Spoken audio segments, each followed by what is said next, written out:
চুপ থাকা মানুষগুলো মুখ বুজে অনেক কিছু সহ্য ধৈর্য ধরে থাকে, দিনের পর দিন, মাসের পর মাস, বছরের পর বছর। এরা কোনো প্রতি উত্তর দেয় না, এরা শুধু শুনিয়ে যায়।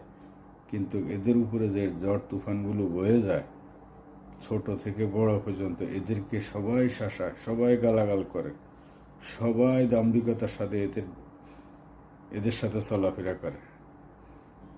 কিন্তু এই চুপ থাকা মানুষগুলো যখন আর সহ্য করতে পারে না, তখন তারা নিজেকে নিজে গুটিয়ে ফেলে।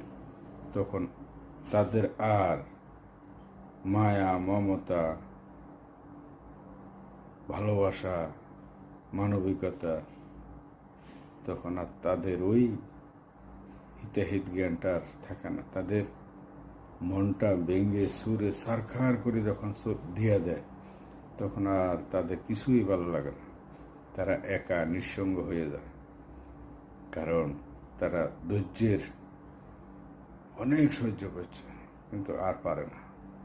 না পারার কারণে এরা এত তো চুপ ছিল, আরও চুপ হয়ে যায়। আল্লাহ হাফেজ।